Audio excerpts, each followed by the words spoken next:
shivering on the couch, clothed in a shabby purple dressing gown, an old red blanket tangled around his feet, and with a quick movement he yanked it up to cover his face. The fire, along with stale tobacco smoke, had filled the study with a sharp, acrid odour. A blast of freezing air blew in from an open window. I crossed to it and shut it, at once coughing at the fetid air. Holmes had not moved. I knew immediately from his posture and ragged breath that he had taken something, some intoxicant or stimulant. A wave of anger swept over me, followed by guilt. In my newly wedded bliss, it had been weeks since I had seen or spoken to my friend. Holmes had, in fact, suggested we attend a concert together not long ago, but along with married social life, I had been busy with a critically ill patient and had forgotten to reply. "So, Holmes," I began, "this fire. Tell me about this."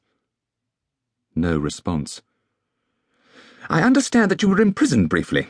What for? Why did you not send word?" Nothing. "Holmes, I insist you tell me what is going on. Even though I am married now, you know that you can call on me when something like... if you..." My voice trailed off. Silence. A sick feeling crept over me. I removed my greatcoat and hung it in the old familiar place next to his. I returned to stand next to him. "I need to understand about this fire," I said quietly.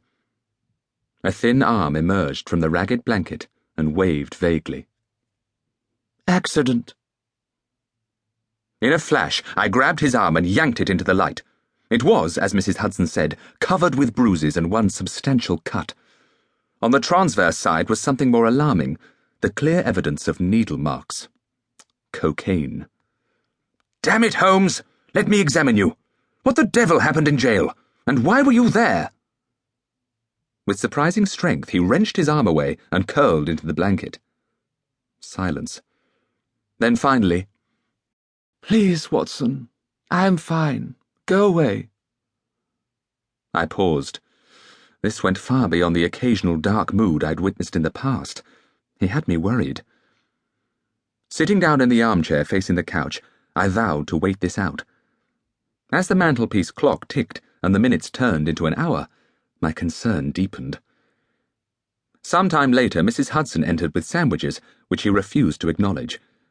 As she puttered around mopping up the water left by the fireman, he shouted at her to leave. I stepped with her onto the landing and closed the door behind us. "Why was he in jail?" I asked. "I don't know, Doctor," said she. "Something to do with the Ripper case. He was accused of tampering with the evidence." "Why did you not call upon me, or upon his brother?" I asked. At that time I knew little of the considerable influence in government affairs that Holmes's older brother Mycroft commanded, and yet my sense was that some help might have been offered. "Mr. Holmes told no one. He simply vanished. I'm not sure that his brother knew for a week. Of course, he was released right after, but the damage was done." I learned much later the details of this horrific case and the ill-directed trials it put my friend through. However, I have been sworn to secrecy on this account, and it must remain a matter for the history books. Suffice it to say that my friend threw considerable light on the case, something that proved most unwelcome among certain individuals at the highest levels of government. But that is another tale entirely. I returned to my vigil. Hours passed, and I could neither rouse him, engage him in conversation, nor get him to eat. He remained unmoving and in what I knew to be a dangerous depression. The morning drew into afternoon. While placing a cup of tea near him, I happened to notice what appeared to be a crumpled personal letter lying on the side table. Unfolding the bottom half silently, I read the signature. Mycroft Holmes. I opened it and read. "Come at once," it said. "The affair of E/P requires your immediate attention." I folded the note and put it into my pocket. "Holmes," I said, "I took the liberty of—" "Burn that note!" came a shrill voice from beneath his cover. "Too wet in here," I said. "Who is this E/P? Your brother writes—" "Burn it, I say!" He would say nothing further but remain buried and unmoving. As the evening wore on, I decided to wait him out and remain there through the night. He would eat, or collapse, and I would be there as his friend and his doctor to pick up the pieces.